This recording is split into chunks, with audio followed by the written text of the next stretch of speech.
Tudo bem, irmãos? Então, graça e paz a todos, em nome de Jesus. Vamos para o nosso estudo de hoje, que é a segunda parte da nossa apostila, que tem como título: Que motivos temos para dar dízimos e ofertas? Então, nós vamos fazer um percurso em vários textos da Bíblia, em vários livros também, e vamos ver alguns motivos que servos de Deus, tiveram para serem dizimistas e como Deus lidou com eles através dessa prática, levando eles à experiência da salvação, levando eles à experiência de muitos milagres, levando a eles à experiência de muitos livramentos e de muitas bênçãos. Às vezes as pessoas acham que Deus ele só trabalha na vida de alguém quando você prega a mensagem da salvação. A mensagem da salvação, a cristologia, a mensagem da cruz realmente é central na pregação da palavra de Deus. Mas muitas vezes Deus vai trabalhar a obra da salvação na vida de uma pessoa partindo de uma situação, às vezes financeira, às vezes de uma enfermidade, Deus tem uma maneira especial de trabalhar com cada um e aquilo vai convergir para o seu plano perfeito de salvação. Então nós observamos que muitas pessoas elas assim, se aproximam de Deus às vezes, da igreja, do evangelho, quando estão passando uma situação financeira.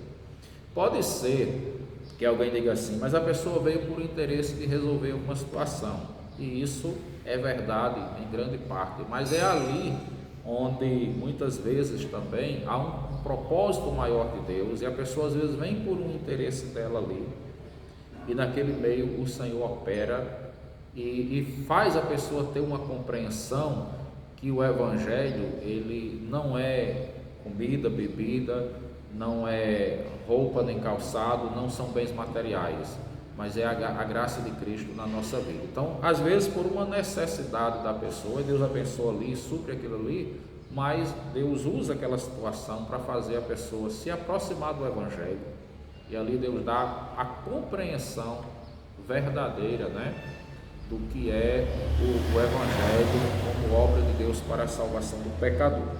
Então, nós vamos ver nessa temática alguns motivos que o cristão tem para dar dízimos e ofertas. O primeiro deles, na nossa sequência, é gratidão pelas bênçãos de Deus. Você nunca vai ser um dizimista, um ofertante na casa do Senhor, se você não souber reconhecer as bênçãos de Deus na sua vida, se você não for grato. Quando você faz isso por gratidão, por reconhecimento, você faz com amor, com prazer, com satisfação, com alegria.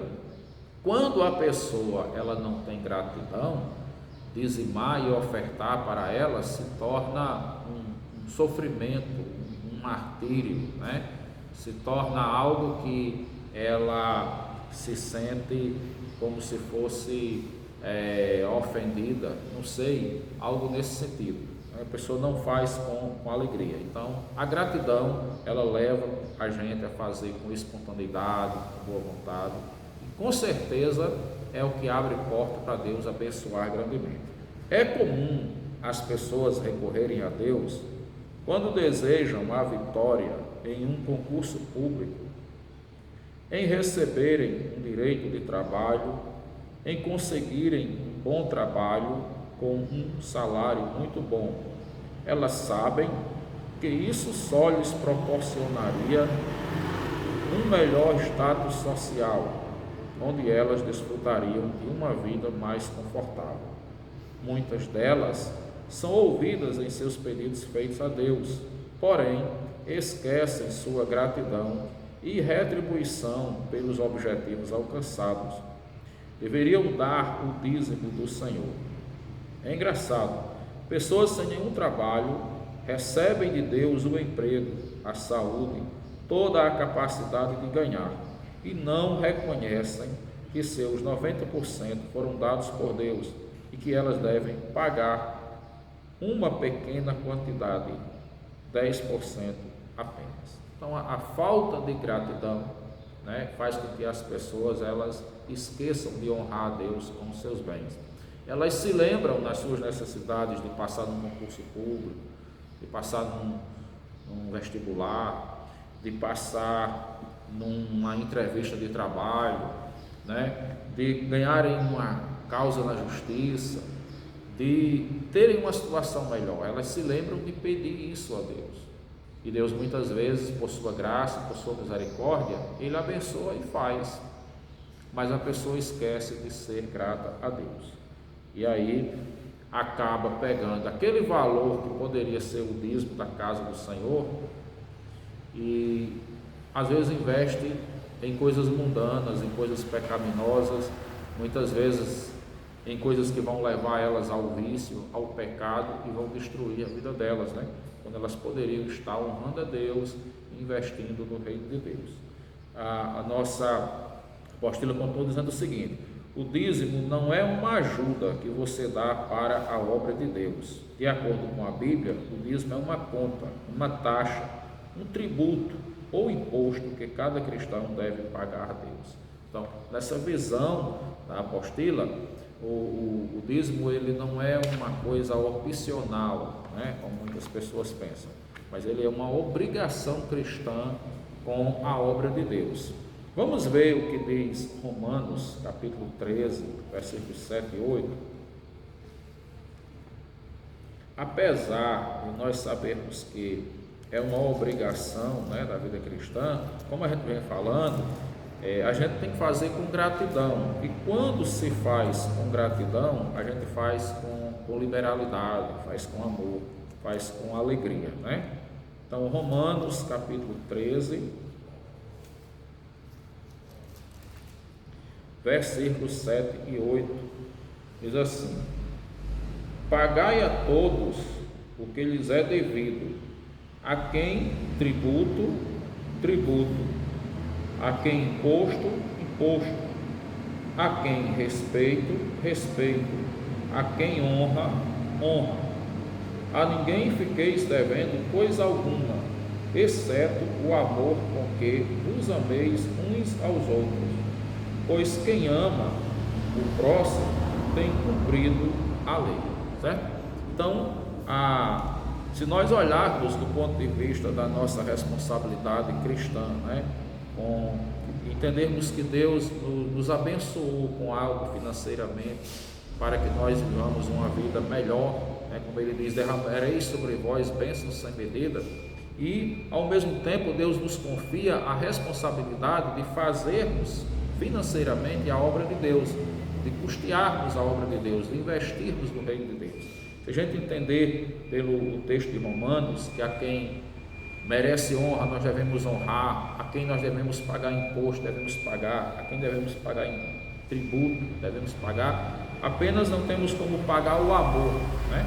Tudo isso seria muito pouco diante do grande amor de Deus. Se a gente não tem como pagar o amor que recebe do próximo, imagine o amor que a gente recebe de Deus. Então a gratidão aqui é algo muito importante para que nós possamos ser levados a termos toda a satisfação de dizimarmos. Um outro texto importante também está em Lucas capítulo 17, versículo 10, que diz assim: assim também vós, depois de haverdes feito quanto vos foi ordenado, dizei: somos servos inúteis, porque fizemos apenas o que devíamos fazer, né? Quando nós ofertamos e dizimamos para a casa do Senhor, como bem diz aqui o autor da lição, nós não estamos dando uma ajuda para Deus, né? Nós estamos cumprindo com aquilo que é o nosso dever na vida cristã. Deus não precisa de ajuda nossa, nós é que precisamos de Deus, nós é que precisamos da ajuda de Deus, nós é que precisamos ser abençoados por Deus. Lucas vai dizer que quando nós cumprimos com um dever da vida cristã, nós não devemos nos orgulharmos como se estivéssemos fazendo algo demais, mas devemos reconhecer que somos servos que inúteis, né? Apenas cumprimos com uma obrigação e com um dever de fazer aquilo que deveria ser feito. Lucas capítulo 17, versículo 10. Portanto, é um dever do crente para ser fiel a Deus. O crente não pode ser trapaceiro. Em 2 Reis, capítulo 4, versículo 7, a palavra de Deus mostra aquele milagre, né, que Eliseu aumenta o azeite da viúva. E no versículo 7 diz assim: então foi ela e fez saber ao homem de Deus, e ele disse: vai, vende o azeite e paga a tua dívida, e tu e teus filhos vivei do resto. Como é que esse versículo ele está sendo aplicado aqui? Dentro da noção de responsabilidade, de prestarmos contas a Deus e a sua obra naquilo que temos. A mulher, ela chegou diante do profeta Eliseu, fazendo uma queixa, que ela tinha uma dívida, e o seu credor viria para levar os seus 2 filhos como escravos, né, como pagamento por aquela dívida que aquela mulher viúva ficou, né, que tinha sido contraída a dívida pelo seu marido. E naquele momento, Eliseu, vendo a situação daquela mulher, disse a ela: olha, você vá em casa, peça emprestado aos seus vizinhos muitas vasilhas, muitas bacias, muitos baldes, muitos reservatórios que caibam o azeite, né? Ela disse que tinha um pouco de azeite em casa, era um pouco, mas ele manda que ela pegue muitos recipientes ali e ela começasse a encher aqueles baldes, né, com o azeite que tinha ali, e Deus começou a multiplicar. E o azeite era um bem, né, muito valioso, ele tinha uma função de mercado muito importante nos tempos bíblicos. Até hoje, né, o azeite ele é um produto muito caro. Então o que acontece? Eliseu só tinha dito à mulher que ela pegasse e enchesse aquelas vasilhas ali, quanto ela tivesse vasilha, pudesse estar enchendo. Quando ela encheu, que veio a última vasilha e ela terminou de encher, cessou a multiplicação do azeite. E aí a mulher só tinha recebido essa primeira orientação, foi o primeiro passo. Então ela volta lá para perguntar e para informar ele que tinha acontecido isso. Olha, já enchemos tudo, e agora, né? Qual seria a orientação? Ele disse: vá, venda e pague a sua dívida e viva do resto. Então o que acontece? Houve uma prestação de contas com aquele bem financeiro que aquela mulher estava recebendo ali. E nós entendemos, meus irmãos, que quando o crente, né, ele honra a Deus, ele tem essa prestação de contas com o Senhor. A mulher ali, ela não foi uma trapaceira, né? Ela não agiu de qualquer forma, mas ela foi buscar uma orientação do que ela deveria fazer. Também Provérbios, capítulo de número 22, versículo de número 26, diz assim: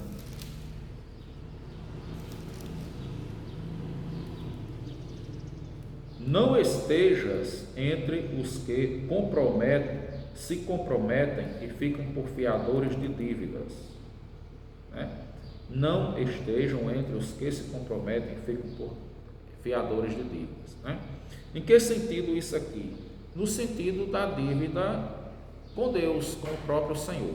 Claro que aqui a aplicação do estudo, né? Em Provérbios está falando de uma forma geral, não nos tornarmos fiadores de dívidas. E também no contexto aqui daquela mulher, né, que ela não, o marido dela, talvez por necessidade, acabou indo além dos limites, não tendo um controle, né, das suas finanças, e aí ficou aquela dívida que estava comprometendo o futuro daquela família. Os cristãos da Macedônia e Acaia tinham o prazer de contribuírem com a obra de Deus, muitos deles ali muito pobres, mas a Bíblia diz que Deus fez com que eles superabundassem em toda a abastança de Deus, porque eles tinham um coração muito grande, né? Eles tinham muito amor em contribuírem com a obra do Senhor. E está em Romanos 15, 26 e 27.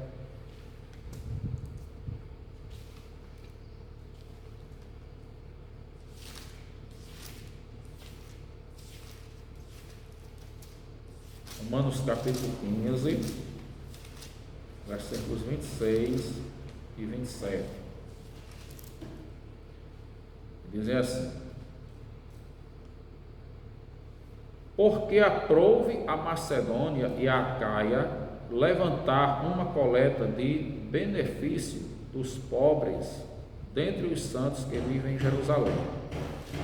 E isto lhes pareceu bem, e mesmo lhes são devedores, porque se os gentios têm sido participantes dos valores espirituais dos judeus, devem também servi-los com bens materiais, né? Os gentios tinham recebido o evangelho, a pregação da palavra, através da dedicação, do serviço, né, do esforço dos judeus. E agora os irmãos judeus estavam ali tendo uma necessidade financeira, né? E houve ali, com a direção do apóstolo Paulo, uma coleta de donativos, benefícios, para que pudesse suprir a necessidade daqueles irmãos judeus ali. E eles entendiam isso como uma responsabilidade que eles tinham como uma retribuição pelo trabalho de pregação do Evangelho. Os valores arrecadados com dízimos e ofertas, eles são muitas vezes investidos também em ação social, né?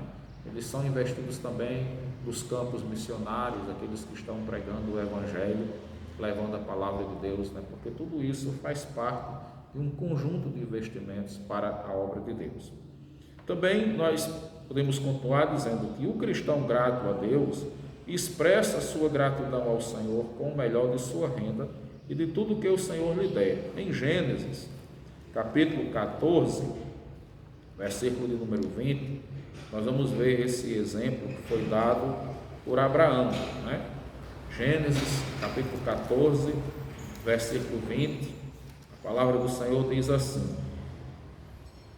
e bendito seja o Deus Altíssimo, que entregou os teus inimigos nas tuas mãos, e de tudo lhe deu a Abraão o dízimo, né? Então, Deus tinha dado vitória a Abraão, entregando os seus inimigos, e a gente às vezes não, nas suas mãos, a gente às vezes não pensa nisso, que aquilo ali também era uma bênção financeira, apesar de ser um livramento também da prisão, da morte, né, da escravidão de um outro reino. Os seus inimigos vieram guerreá-lo, e quando se guerreava contra uma pessoa, geralmente se saqueava tudo que ele tinha. E aqueles inimigos que foram guerrear contra Abraão, eles foram derrotados. Deus deu vitória a Abraão. Então Deus livrou a família dele, poupou a sua vida, poupou a sua saúde, poupou também os seus bens, poupou a sua estabilidade, né? E ele, como reconhecimento de que ali era um milagre, esse livramento que Deus deu era um milagre que envolvia vários outros milagres. A Bíblia diz claramente que ele deu o dízimo de tudo o que ele tinha. Então, a gratidão aqui estava presente na vida de Abraão. Atos capítulo 4, 34 a 37, nós vamos ver ali os cristãos primitivos, pobres, muitos deles ali, mas tinham essa gratidão e reconheciam que tudo que eles recebiam era da parte do Senhor, né? Então, 34 a 37, Atos capítulo 4, 34 diz: pois nenhum necessitado havia entre eles, porquanto os que possuíam terras ou casas, vendendo-as, traziam os valores correspondentes e depositavam aos pés dos apóstolos. Então, se distribuía a qualquer um à medida que alguém tinha necessidade. José, a quem os apóstolos deram o sobrenome de Barnabé, que quer dizer filho da exortação, levita, natural de Chipre, como tivesse em campo, vendendo, trouxe o preço e o depositou aos pés dos apóstolos. Quando nós lemos esse texto, nós não estamos querendo dizer que as pessoas hoje devem fazer como eles fizeram, venderam tudo o que eles tinham, né? Mas queremos mostrar o exemplo que eles tinham no sentido do desapego, porque quando se fala de dízimos, de oferta, de dinheiro, as pessoas têm uma visão muito deturpada, elas têm uma compreensão muito distante da Bíblia, aquela compreensão muito materialista, muito capitalista, muito dentro daquilo que a Bíblia chama de amor ao dinheiro. Então, mesmo pessoas cristãs, elas às vezes procuram distorcer por causa que não aprenderam ainda a ter esse desapego de honrar a Deus, e começam às vezes até a deturpar textos desse tipo, quando se lê para mostrar o exemplo que aqueles cristãos tinham. Às vezes a pessoa começa a levar para um outro sentido, perguntando assim: mas será que a orientação está sendo para fazer exatamente como eles dizem? A Bíblia traz essa orientação. Aqui a gente tem que mostrar o seguinte: essa posição de vender tudo o que tinha não foi a igreja que pediu, não foram os apóstolos que orientaram, foi uma decisão deles. Agora, a questão de dizimar e ofertar, a Bíblia realmente ela ensina, ela orienta para Deus nos abençoar. Como a igreja ali tinha aquela visão de que Jesus estava voltando, né, e o tempo estava no fim mesmo, eles não iam precisar de bens, então eles venderam e investiram tudo no reino. A gente sabe que já passou mais de 2000 anos, né, e nós estamos aguardando a volta de Jesus, que é certa, ela acontecerá no tempo de Deus, mas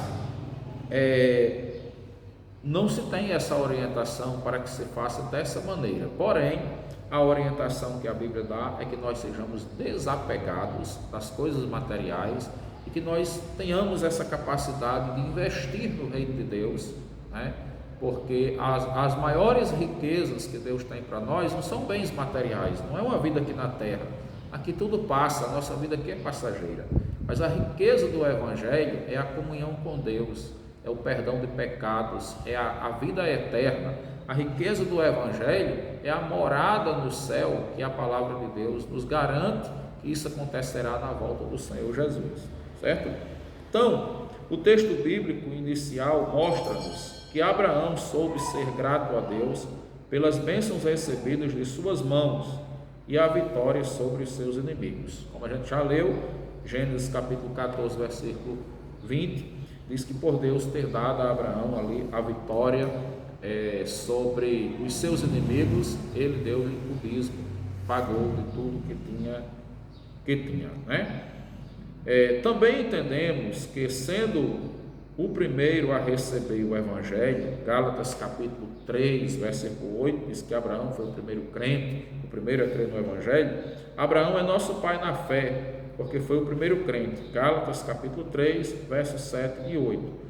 Por meio de seu ato, pregou a importância de se dar o dízimo e confirmou quando ele mesmo deu o dízimo de tudo quanto tinha. Então nós vamos ver esse texto aqui de Gálatas.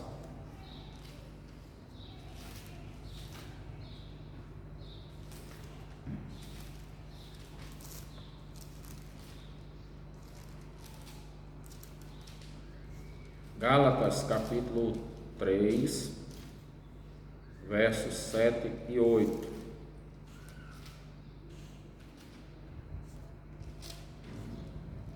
Que dizem assim: sabei, pois, que os da fé é que são filhos de Abraão. Ora, tendo a Escritura previsto que Deus justificou pela fé os gentios, pré-anunciou o Evangelho a Abraão. Abraão foi justificado por fé. Os que são da fé são filhos de Abraão, porque a Abraão foi dada a promessa de Cristo, que nós creríamos nele por fé. Então, quem tem a fé segue o exemplo de Abraão, e que a palavra diz aqui, no versículo de número 8, que foi pré-anunciado o Evangelho a Abraão, né? Porque o Evangelho é a boa notícia que nós recebemos pela fé, e Abraão recebeu a palavra de Deus ali pela fé, então ele se tornou o pai na fé, como o próprio contexto de Gálatas vai dizer, e um exemplo para ser seguido também por todos nós. E tanto nessa questão da fé, quanto no sentido também de imitarmos a Abraão no zelo, com sermos gratos a Deus e honrarmos a Deus também com os nossos dízimos e as nossas ofertas. Para terminar, eu queria ler Atos, também, capítulo 2,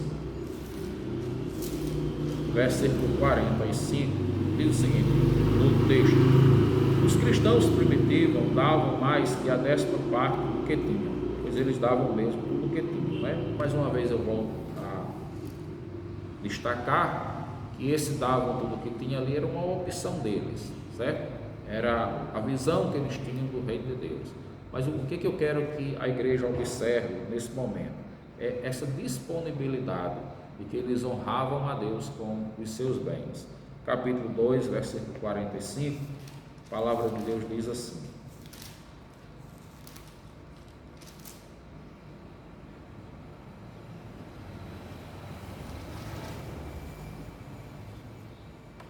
vendiam as suas propriedades e bens, distribuindo o produto entre todos, à medida que alguém tinha necessidade.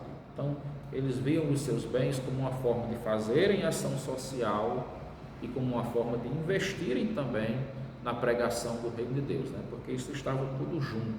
À medida que eles iam compartilhando ali os seus bens, eles iam também avançando e levando a palavra. Era um compromisso que aqueles irmãos tinham com o seu trabalho para o Senhor, né, na pregação do Evangelho, com a responsabilidade que eles sentiam de levar o Evangelho a todas as nações e com a responsabilidade que eles tinham de investir financeiramente para que os irmãos ali fossem socorridos, os necessitados, e todos fossem supridos, e investir também para que o Evangelho de Cristo pudesse avançar. Outro texto é o capítulo 4, 34 a 37, que diz assim, já foi lido, né, mas vou estar lendo mais uma vez: pois nenhum necessitado havia entre eles, porquanto os que possuíam terras ou casas, vendendo-as, traziam os valores correspondentes e depositavam aos pés dos apóstolos. Então se distribuía a qualquer um à medida que alguém tinha necessidade. E José, a quem os apóstolos deram o sobrenome de Barnabé, que quer dizer filho da exortação, levita, natural de Chipre, como tivesse um campo, vendendo, trouxe o preço e o depositou aos pés dos apóstolos. Então, eles levavam até os apóstolos para que eles pudessem fazer ali a distribuição, né, e suprir uma necessidade dos irmãos. Era um amor em palavras e em atitudes práticas. E a Bíblia diz, meus irmãos, que nós devemos amar, Pedro diz isso, né? Não somente de palavras, mas de palavras e de atitudes. Então hoje eu trouxe aqui a primeira parte dessa segunda fase do nosso estudo, que é a gratidão. A gratidão, ela nos leva a fazermos os nossos deveres espirituais de uma forma espontânea, de uma forma alegre, né? Porque nós sabemos que estamos fazendo para o Senhor. Então eu queria deixar hoje essa palavra, que Deus lhe abençoe grandemente, e que você possa estar curtindo e compartilhando as nossas mensagens. Deus lhe abençoe em nome de Jesus.